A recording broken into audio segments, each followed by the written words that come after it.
রাজ, কেন করছো এমন? প্লিজ স্টপ না, এরকম পাগলামি করো না তুমি। জানো তো আমার ভালো লাগে না এসব। রাজ। কোয়েল সমানে ফোন কানে ধরে চিৎকার করে কেঁদে চলেছে। কিছুক্ষণ আগেই কণিকা কোয়েলকে ফোন করে জানিয়েছে রাজ ঘরে সব কিছু ভাঙচুর করে গাড়ি নিয়ে বেরিয়ে গেছে। এরপর থেকে কোয়েল সমানে রাজকে কল করছে, বাট নো রেসপন্স। যখনই কল রিসিভ করেছে রাজ, তখনই সঙ্গে সঙ্গে কোয়েল এক নাগারে কথাগুলো বলে কেঁদে ফেলেছে। কোয়েল খুব ভালোভাবে জানে কোয়েলের কান্না রাজ সহ্য করতে পারে না, তাই এই একটা উপায়ই রাজকে থামানোর। কুহুজান, এই কুহুজান, listen, love, but I am absolutely okay, don't worry, আমি বাড়ি আসছি, ইউ নো ভেরি ওয়েল। না, I can't bear your tears. কোথায় তুমি? স্টপ ক্রাইং, ড্যাম ইট।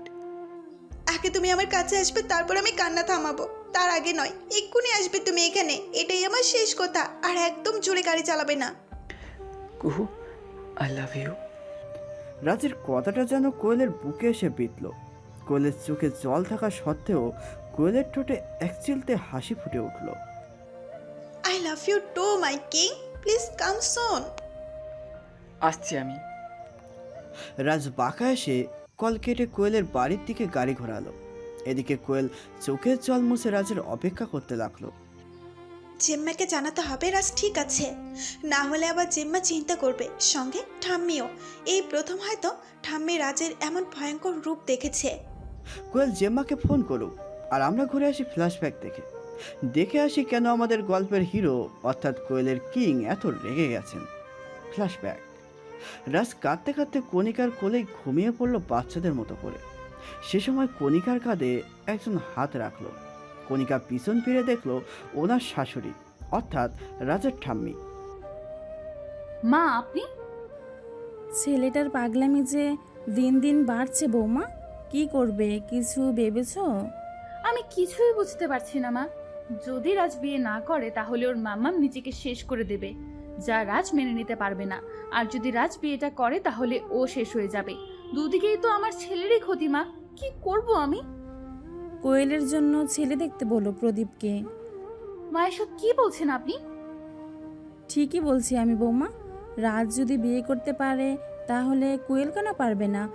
আমি ছেলে দেখে রেখেছি, ও কোয়েলের জন্য উপযুক্তও হবে। এভাবে আলাদা হয়ে যাবে দুটো ভালোবাসার মানুষ। আলাদা তো আমরা করছি না বৌমা, করছে রাজের মাম্মাম। রাজ তো সকলের সামনে কোয়েলকে সিঁদুর পরিয়েছে, সেটা কেন বলছে না রাজ? কোনো প্রমাণ নেই বলে থাক, আর কোনো কিছুর দরকার নেই। রাজকে বলে দেবে ও যেন আর কোয়েলের সাথে দেখা সাক্ষাৎ না করে। রাজ আর কোয়েলের বিয়ে আমি একই দিনে দেব। শুধু একা কোয়েল কেন কষ্ট পাবে নিজের ভালোবাসার মানুষকে অন্য কারো হতে যাওয়া দেখে? যাই হোক, রাজকে বলে দিও যেটা বললাম। ঠাম্মি চলে গেলেন কথা বলে। রাজের মা আর অপেক্ষা না করে রাজের দিকে ফিরতেই দেখলো রাজ হাত মুঠো করে নিচের দিকে তাকিয়ে আছে। কণিকার রাজের দিকে এগোতেই রাজ চোয়াল শক্ত করে বলল, চলে যাও মম। রাজ, শান্ত হ বাবা। আমি তোর ঠাম্মির সাথে কথা বলবো, তুই চলে যাও মম। কণিকা ভয়ে ভয়ে ঘরের বাইরে বেরোতে না বেরোতেই রাজ ধরাম করে দরজাটা বন্ধ করে দিল। এক এক করে জিনিস ভাঙচুর করছে আর চিৎকার করে বলছে, কি পেয়েছোটা কি তোমরা আমাকে? আমি তোমাদের হাতের পুতুল? আমার কুহুকে যদি কেউ আমার থেকে আলাদা করার চেষ্টা করে তাহলে সেটা ভালো হবে না। আমি থাকতে আমার কুহুর দিকে যে চোখ তুলে তাকাবে তার চোখ তুলে নেব আমি। বিয়ে তো দূরের কথা, সব কিছু শেষ করে দেবো আমি। আমার কুহুকে আমার থেকে আলাদা করতে চাইলে শেষ করে দেবো, সব সব শেষ করে দেবো আমি। রাজ কাছের সেন্টার টেবিল লাথি দিয়ে ভেঙে ফেলল। হাতের সামনে থাকা যে ফুলদানি ছিল সেটা ছুঁড়ে মারল ড্রেসিং টেবিলের কাছে। সেইখান থেকে কাছের টুকরো নিয়ে নিজের হাতের মাঝে শক্ত করে চেপে ধরে বলল, কোয়েল শুধু আমার, ওকে নিজের করে পাওয়ার জন্য এই রাজ সব কিছু করতে পারে। রাজ কাজটা ছেড়ে দিতেই রাজের হাত থেকে ঝরঝর করে রক্ত পড়তে লাগলো। কাছের অংশটায় রক্ত মেখে রয়েছে, পুরো ঘর লণ্ডভণ্ড হয়ে রয়েছে। রাজ দরজা খুলে বেরিয়ে সিঁড়ি দিয়ে নামতেই দেখলো সবাই দাঁড়িয়ে আছে। কিন্তু কাউকে পরোয়া না করেই বেরিয়ে গেল। বাবিনকে আটকাও, ওর হাত দিয়ে তো রক্ত পড়ছে। এটা তো তোমার জন্য নতুন কিছু নয় মম। যখন আজ লন্ডনে ছিলাম তখন এসব ঘটনা ঘটতো। কি তাই তো ড্যাড? মাই গড, ছোট্টাকে এতটা রেগে যেতে কোনো দিন দেখিনি। শুধু রাগ দেখলি, ভয়ঙ্কর রূপটা দেখলি না? মনে হচ্ছিল যে সামনে যাবে তাকেই ভস্ম করে ফেলবে, ধ্বংস করে দেবে। রাজ মনে হয় গাড়ি নিয়ে বেরিয়ে গেল। এখন কি হবে? ও যদি ভালো মন্দ কিছু একটা ঘটিয়ে বসে। বোনকে ফোনটা করে সবটা জানা মামনি, নাহলে সত্যি বড় কিছু ঘটে যাবে। দোয়েল মা ঠিক বলেছে, এক্ষুনি জানাও কোয়েলকে সবটা। সত্যি এই ছেলের পাগলামি গেল না। সব হয়েছে ওই মেয়েটার জন্য। না ওর সাথে কোনো পরিচয় হতো, আর না রাজের জীবনের এত সংশয় হতো। এতদিন শুধু শুনতাম রাজের পাগলামির সম্পর্কে, আজ যে তা দেখার সৌভাগ্য হবে তা ভাবিনি। আজ আমার মনে হচ্ছে যে সত্যিকারের ভালোবাসা আজও জীবিত। ভালো না বাসলে এরকম পাগলামি করা যায় না। সবাই কথা বললেও ঠাম্মি একদম চুপচাপ, যেন কোনো যাই আসে না ঠাম্মি। দেখে মনে হচ্ছে ঠাম্মি এটাই চেয়েছিলেন। Flashback and. কোয়েল বারবার ব্যালকনির দিকে তাকাচ্ছে যে রাজ কখন আসবে, আর অপেক্ষা না করতে পেরে কোয়েল ব্যালকনিতে চলে গেল। একটু ঢুকতেই দেখতে পেল রাজের গাড়ি ওদের মেইন গেটের সামনে দাঁড়িয়ে। রাজ কোথায়? কই দেখতে পাচ্ছে না তো ওকে। কোয়েল হঠাৎই শুনতে পেল ঘরের দরজা বন্ধ হওয়ার শব্দ। সেটা কানে যেতেই কোয়েল পিছন ফিরল, দেখল রাজ দরজায় হেলান দিয়ে দুহাত বোটে দিয়ে দাঁড়িয়ে আছে। সেই same attitude, black denim jeans, black hoodie, black mask, শুধু সবুজ চোখের মণি দুটো দেখা যাচ্ছে, চুলের কারণে কপালও পুরো ঢাকা। কোয়েল দৌড়ে গিয়ে রাজকে জড়িয়ে ধরল। রাজ কোয়েলকে নিজের সাথে মিশিয়ে কাঁধে মুখ গুঁজে দিল। অনেকক্ষণ পর কোয়েল রাজের থেকে দূরে সরে এসে রাজের হাত টেনে নিজের সামনে নিয়ে এলো। আবার? আবার? তোমার হাসি পাচ্ছে? এতটা কেটে গেছে হাতটা আর তুমি হাসছো?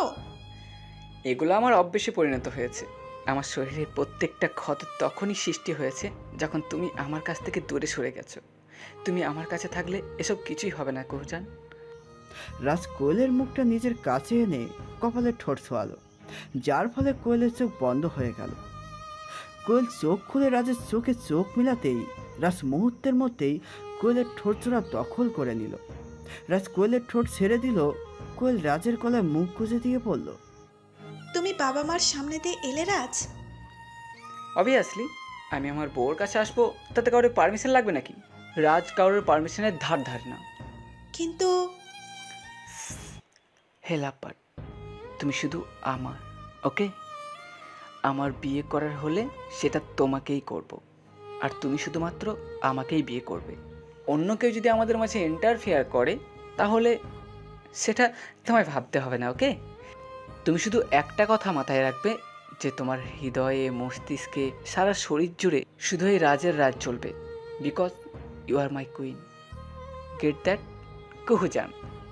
রাজ কথাটা শেষ করেই টুপ করে কোয়েলের ঠোঁটে ঠোঁট ছুঁয়ে দিল হালকা করে, আর তারপর কোয়েলের চোখে চোখ রেখে বাঁকা হাসতে লাগলো। রাজই পারে এমন মিষ্টি এসে শাসন করতে। শেষের কথাটা শুনে কোয়েল একটা শুকনো ঢোক গিলল। রাজের কথার মানে কোয়েল ভালোই বুঝেছে, কারণ কণিকা সবটা বলেছে কোয়েলকে। আমি তো খুব ভালোভাবেই জানি আমার কপালে এই যমরাজ লেখা আছে। উফ, কি সাংঘাতিক রে বাবা। কোয়েল আস্তে করে রাজকে বসিয়ে রাজের হাতে ড্রেসিং করে দিল। তারপর রাজকে বুঝিয়ে পড়ল, রাজ প্লিজ, তুমি কিন্তু আর একদম এসব পাগলামি করবে না। যাও এখন বাড়ি যাও, আর গিয়ে রেস্ট নাও। রাজ শুধু নিজের ঠোঁট কামড়ে হাসলো, আর তারপর কোয়েলের কপালে ঠোঁট ছুঁয়ে বলল, love you. I love you too. Raj বেরিয়ে গেলে কোয়েল মনে মনে ভাবে, যেভাবে হাসলো তাতে মনে হয় না আমার কথা শুনবে। কি জানি কবে বন্ধ হবে রাজের এই পাগলামি। অন্যদিকে রাজ, যতদিন তুমি থাকবে ততদিন তোমার রাজের পাগলামিও থাকবে। তোমাকে ছাড়া যেমন আমি অসম্পূর্ণ, ঠিক তেমনই রাজের পাগলামি ছাড়া আমাদের ভালোবাসা অসম্পূর্ণ। রাজ ডান হাতে ড্রাইভ করতে করতে বাম হাত দিয়ে নিজের সিল্কি চুলগুলো একটু এলোমেলো করে দিল, দেন টুপিটা টেনে দিল মাথায়। ঠোঁটে বাঁকা হাসি তো আছেই। In hospital. রাজ সামনে পায়চারি করছে হসপিটালে আইসিইউর বাইরে। গিরিশবাবু মাথায় হাত দিয়ে বসে আছেন। কোয়েলের ফ্যামিলি ও রাজের ফ্যামিলির সাথে উপস্থিত হসপিটালে। রাজকে ভীষণ পরিমাণ অস্থির ও নার্ভাস দেখাচ্ছে। রাজ চোখ মুখ বন্ধ করে দাঁড়িয়ে আছে। ঠিক সেই সময় নিজের কাঁধে কারো স্পর্শ অনুভব করলো। রাজ ব্যক্তিটির দিকে না তাকিয়েই বলল, কুহুজান, ভীষণ চিন্তা হচ্ছে আমার। মামার কিছু হবে না তো? না রাজ, কিচ্ছু হবে না আন্টির, সব ঠিক হয়ে যাবে। ডক্টর বেরোলেই তো জানতে পারবো। রাজ শুধু হ্যাঁ বোধক মাথা নাড়ালো, কিন্তু মন কিছুতেই মানছে না রাজের। ওর কাছে নিজের ফ্যামিলি যেমন ইম্পর্টেন্ট, তেমন অভির ফ্যামিলিও ইম্পর্টেন্ট। কিছুক্ষণ পর আইসিইউ থেকে ডক্টররা বেরিয়ে আসতেই রাজ সঙ্গে সঙ্গে ডক্টরের কাছে চলে গেল। মামাম কেমন আছে doctor? She is all right? Relax আডার, your mother is now out of danger. কি হয়েছিল ওর? পেশেন্টের শরীরে আমরা পয়জন পেয়েছি। খুব সম্ভবত ওটা উনি নিজেই নিয়েছেন ইঞ্জেকশনের মাধ্যমে। উনি কি মানসিক চাপের মধ্যে রয়েছেন?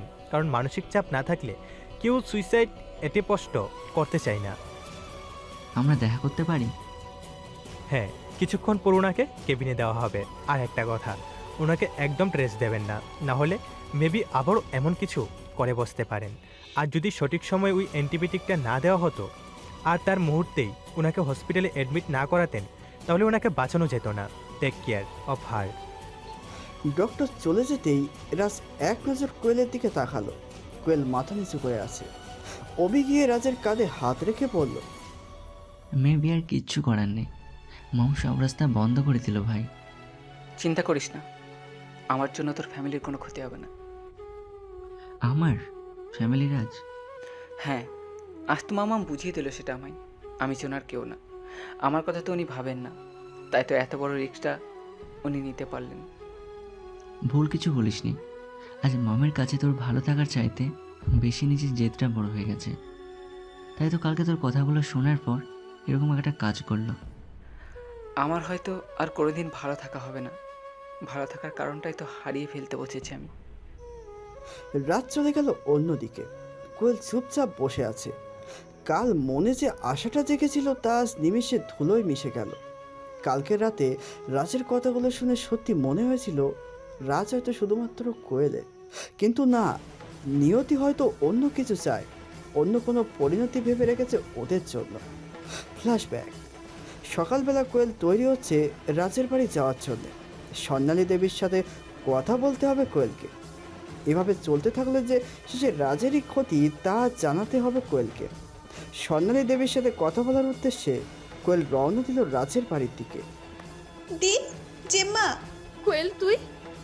রাজ কালকে তোর কাছে গেছিল? হ্যাঁ জেম্মা, তারপর এখানে এসেছে। তুই কি রাজের সাথে দেখা করতে এসেছিস? না, রাজের মাম্মামের সাথে দেখা করতে এসেছি। ওনাকে এবার বোঝাতে হবে এইসবের রাজের ক্ষতি হচ্ছে। ওনার হয়তো কোনো ধারণা নেই রাজের পাগলামি কতটা মারাত্মক, সেটা জানাবো আজ। আমি উপরে যাচ্ছি। কোয়েল উপরে স্বর্ণালী দেবীর ঘরের দিকে পা বাড়ালো। যাক, তাহলে আমার ওষুধে কাজ হয়েছে দেখছি। মা, আপনি কাল ইচ্ছে করে রাজকে তাতিয়েছেন তাই না ওসব বলে? যদি রাজ নিজের মুখে স্বীকারও করে কোয়েলকে কতটা ভালোবাসে। হ্যাঁ রে হ্যাঁ, আর দাদানের রেগে যাওয়ার পর যে ওকে সামলাতে পারবে সে হলো নন্দিনী। তাও আমি জানতাম নন্দিনী দাদানের ক্ষতি মেনে নেবে না, এটা জেনেই আমি কাজটা করেছি। এক ঢিলে দুই পাখি মারলাম। কালকে দাদান সবটা স্বীকারও করলো, আর আজকে নন্দিনী কথা বলতে এলো স্বর্ণালীর সাথে।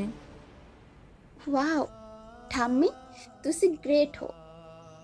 দোয়েলের কথায় ঠাম্মি আর কণিকা দুজনেই হেসে দিল। পরক্ষণে দোয়েল চিন্তিত হয়ে বলল, রাজের মাম্মাম রাজি হলেই হয়। হবে নিশ্চয়ই। কোয়েল স্বর্ণালী দেবীর ঘরে গিয়ে দেখলো স্বর্ণালী দেবী একপাশে হয়ে শুয়ে আছেন বেডে।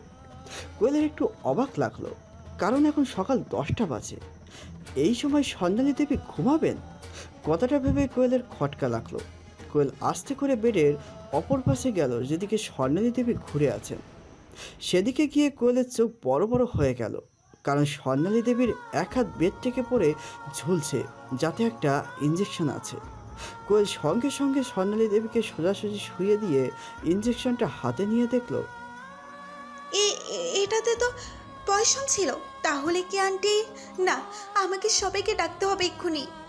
কোয়েল জোরে জোরে চিৎকার করে সবাইকে ডাকতে শুরু করলো। রাজ, অফি, দাভাই, দি। রাজ ঘরে এসে কোয়েলের দিকে তাকিয়ে স্বর্ণালীর দিকে তাকালো আর কোয়েলকে জিজ্ঞেস করলো, কি হয়েছে মাম্মামের? আন্টি পয়সন নিয়ে ফেলেছে। হোয়াট?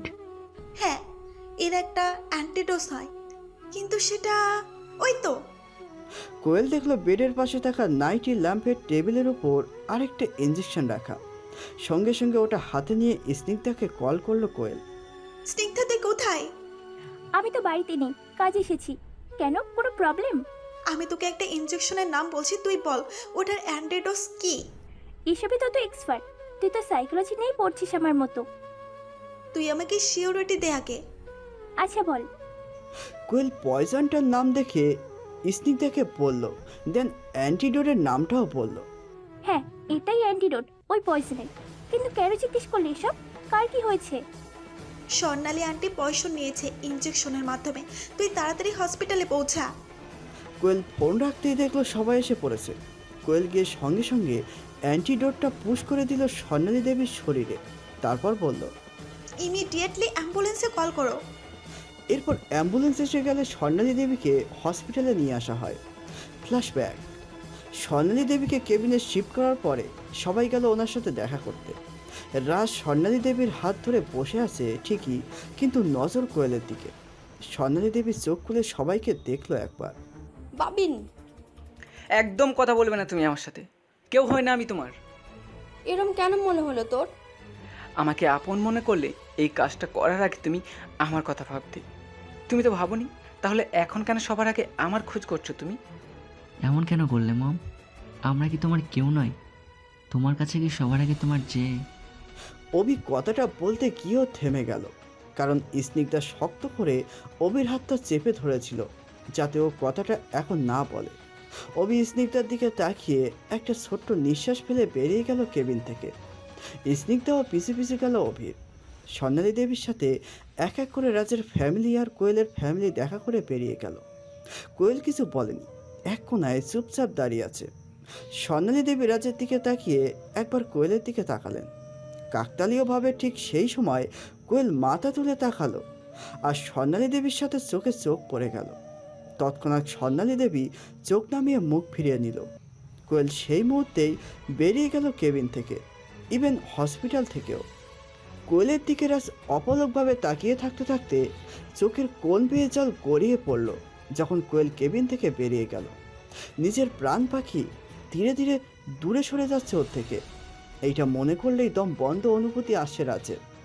দমটা যেন বেরিয়ে যাচ্ছে, কে যেন গলা চেপে ধরে রেখেছে ওর, তাই ও নিঃশ্বাস নিতে পারছে না। এমনটাই অনুভূতি হচ্ছে রাজের। মামাম, তুমি রেস্ট করো, আমি এখানেই আছি। রাজ কথাটা বলে কেবিন থেকে বেরিয়ে বাইরের চেয়ারে বসে পড়ল, দেয়ালে মাথা ঠেকিয়ে। চোখের কোণ বেয়ে ক্রমশ জল পড়ছে। অন্যদিকে কোয়েল নিজের বাড়ি ফিরে বালিশ বুকে জড়িয়ে হামাও করে কাঁদছে। হ্যালো। অপর পাশ থেকে একটা সোলো ভয়েস ভেসে এলো। কুহুজান। কোয়েল কিছু বলছে না, চোখের জল সমানে মুছছে। পারছি না আমি এসব সহ্য করতে। তুমি তো জানো আমি কী অবস্থায় আছি, তারপরও তুমি কাঁদছো। তুমি জানো না এটা আমার জন্য আরও বেশি কষ্টকর। সরি, এবার তুমি কান্না বন্ধ করো। নিজে কান্নাকাটি করে আমাকে চুপ করতে বলা হচ্ছে? ভারী চালাক তো তুমি। রাজ হেসে দিল কোয়েলের কথা শুনে। রাজ হালকা করে নাক টেনে ঠোঁট চেপে কান্না আটকে ফেলল, তারপর কাঁপা কাঁপা কণ্ঠে বলল, I miss you a lot কুহুজান। I also. অনেক রাত হয়ে গেছিলাম, যাও শুয়ে পড়ো তুমি। তুমি ফিরবে না বাড়িতে? অফি তো আমাকে বলেছে ও থাকবে। আমি আর রবি থাকবো, তুমি চিন্তা করো না। তুমি কেন থাকবে? তোমার হাতের ব্যথাটাও তো সারেনি রাজ। চলে আসো না তুমি। তোমার কাছে ডাকছো? আচ্ছা আমি আসছি। ওই শখ কত। নিজের বাড়ি যাওয়ার কথা বলেছি শৈতান। অভিকে একা রাখবো না, আমরা দুজন থাকবো। কাল সকালে মামামকে নিয়ে একেবারে বাড়ি ফিরবো। ওকে লাভ? তো আমিও এখন ফোন রাখবো না। আমি জানি তুমি কিচ্ছু খাওনি, তাই অফিকে টেক্সট করে দিয়েছি তোমার জন্য খাবার আনতে। অফি আসলেই ফোন রাখবো, তার আগে নয়। রাজ হাসলো কোয়েলের কথা শুনে আর এইভাবেই কথা বলতে থাকলো। এরপর অভি আসতেই রাজ আর অভি খেয়ে নিল।